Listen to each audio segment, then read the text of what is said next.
معلوم کرتے ہیں، لیکن ان کو حضور پاک نے خارج کیا ہوا ہے. کیوں کیا ہے؟ وہ مسلمان بھی کہلاتے ہیں، اپنے آپ کو امتی بھی کہلاتے ہیں، لیکن وہ کہتے ہیں کہ سب کی بات کریں لیکن سود کا کاروبار نہیں چھوڑیں گے، ساتھ سود کا کاروبار بھی کریں، ڈیلی میں پیسے لینا وہ بھی نہیں چھوڑیں گے. وہ اپنے آپ کو امتی سمجھتے ہیں لیکن ان کو خارج کیا. وہ تم کو جن کو منافق کہتے ہیں وہ اپنے آپ کو امتی سمجھتے ہیں نا، یہ امتی سمجھتے ہیں نا.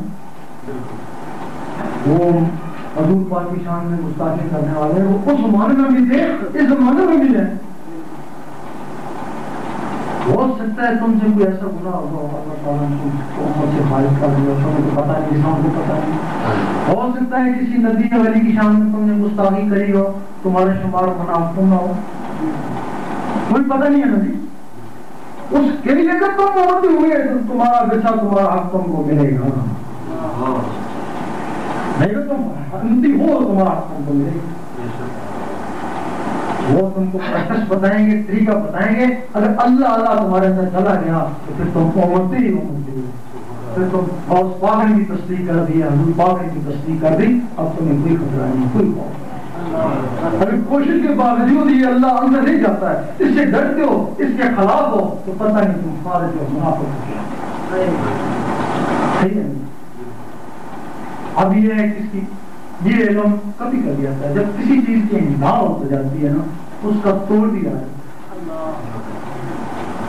جب شریعت کی انتہا ہو گئی، فرقوں ٹکڑوں کی انتہا ہوگی، مسلمان ایک دوسرے کو کافر منافق کہنا شروع ہو گئے. ہم نے دیکھا ہے اہل سنت ہے ایک دوسرے کو منافق کافر کہتا ہے، پکا اہل سنت پکے اعلی حضرت کو ماننے والے ہیں، دونوں ایک دوسرے کو کافر منافق کہہ رہے ہیں. وہ بھی اعلی حضرت کو مان رہا ہے، وہ بھی مان رہا ہے. جب کسی چیز کی انتہا ہو جاتی ہے نا تو اس کی کاٹ لیا جاتا ہے. یہ علم طریقت ہے جو اس کی کاٹ کراتا ہے، جو اس کی پہچان کرتا ہے. گزرا والا میں ایک انگریز نے کہا میں مسلمان ہو جاؤں، نماز نہیں پڑھوں گا، سب شرابیں والا چھوڑ دوں گا، ایک چیز اگر مجھے سمجھا دو کہ وہ کیا کہ تم کہتے ہو تو پھر بھی پتہ تجھے جنت ضروری ہے، گارنٹی نہیں ملتی ہو جنت کی. میں تمہارے علماء کے پاس گیا، ان کو کہا گارنٹی کہتے ہیں گارنٹی نہیں ہے، میں آپ کی گارنٹی نہیں ہے، تجھے کیسے گارنٹی ہے؟ کہتا ہے وہ علم کیا جس کی ایک کافر کو بھی گارنٹی نہیں ہے، وہ سند کمزور ہے، اس کی نظر میں وہ سند کمزور ہے، لیکن علم طریقت گارنٹی ہے. یقین ہے اس میں شریف میں یہ گارنٹی نہیں دیتے، لیکن علم طریقت گارنٹی ہے. یہاں سالوں کی بات نہیں ہے، مہینوں کی بات نہیں ہے، 5 سال سے وہ پتہ چل جاتا ہے کہ تم کیا ہو، تمہارے اندر اندر اللہ شروع ہو گیا تو گارنٹی ہوگی نا. ہر آدمی کو گمان ہے کہ اللہ تعالیٰ نے کے قرآن مہمان ہے، کیا حال ہے، بڑا کرم ہے، کیوں کار بنگلہ ہے، کرم کی بہت ہے، یہ کہتے ہیں. دوسرے سے پوچھتے ہیں کیا حال ہے، بڑے اللہ کا کرم ہے، کیوں غریب خاندان سے تھا اتنا بڑا افسر ہو گیا، کرم نہیں کا. اور کیا؟ اور تیسرے سے پوچھا بہت ہی کرم ہے، کیوں میں اتنا بڑھا ہوں، اتنی میری صحت ہے، کرم نہیں کا. اور کیا؟ یہی کرم سمجھتے ہیں. اور ہم کہتے ہیں یہ چیزوں کو کافروں کے پاس ہے، جو کافر ہوتی ہے وہ کم ہوتی، تمہارے بھی کیا کرم ہوا، کیا کرم ہوا ہے؟ اگر تم نے دیکھنے کے بعد اس کا کرم تمہارے اوپر ہے، اس کے ذکر میں بھر جاؤ. 2 4 5 6 میں دل بھی بول تھا، اس کا کرم ہو گیا. فرض کو نہیں ہنس پر تم تو میرا خوشی کر دیا جاتا ہے جیسے دوستی ہو. اگر کوشش کے باوجود اللہ نہیں جانتا تو اس کا کوئی کرم نہیں. اگر کرم ہوتا تو تم اپنے نام لے گاؤں میں اپنے آپ کو پہچانے کا راز میں کیا ہوں، رب مجھ پہ کتنا کریم ہے، میرا مرشد کیا. یہ ایک قسمت جو 5 سال دل میں پتہ چل جاتا. نعرہ تکبیر، نعرہ رسالت، نعرہ غوثیہ، نعرہ حیدری، یا علی. وقت ہے کوئی باتیں اور کروں بولتے ہیں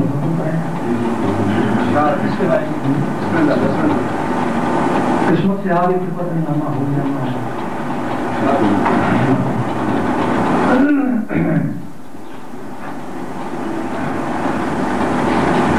اب اس کی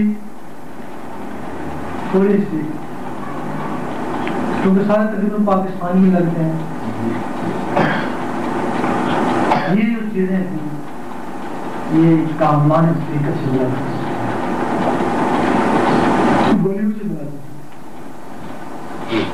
جو ولیوں سے بیعت ہوئے ان کو یہ چیزیں حاصل ہوئی، لیکن پھر کیا ہوا؟ ولی چلا گیا، اس کو دیکھتا تو وہ بیٹھ گیا، تو آدمی اس کے بیٹے سے جا کے بیٹھ، اب وہ تو ولی نہیں ہے، یہ وراثت نہیں ہے نا، پتہ ہے اگر وراثت ہوتی تو نبوت وراثت ہوتی ہے، جب نبوت وراثت نہیں ہے تو ولایت کیسے وراثت ہوتی ہے؟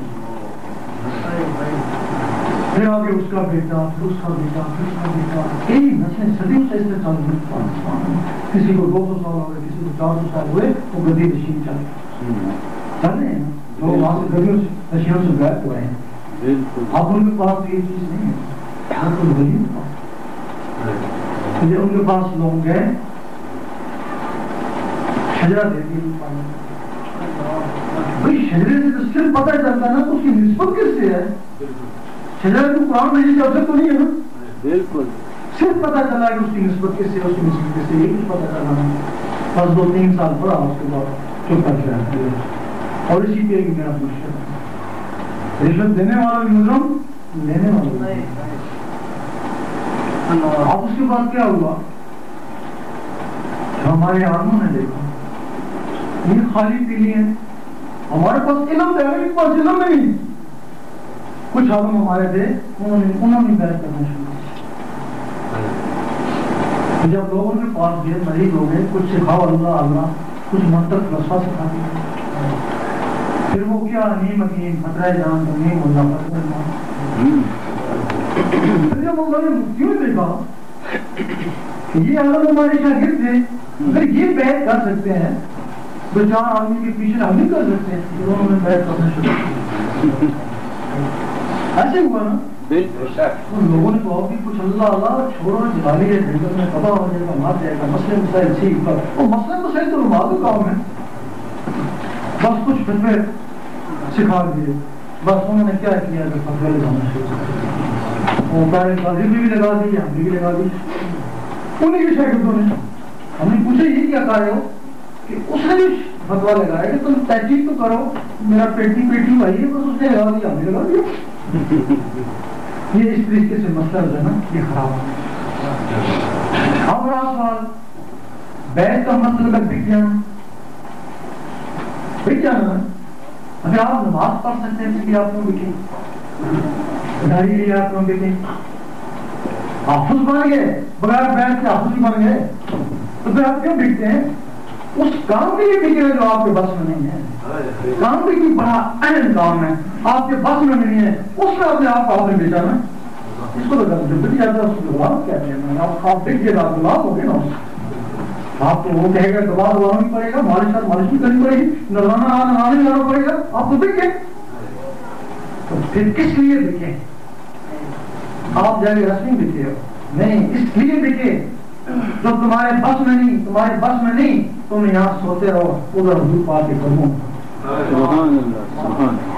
تمہارے بس میں نہیں کہ تم سوتے رہو، کاٹے لے رہو اور تمہارا دل اللہ نہ کر رہا، تم نے اس کام کے لیے۔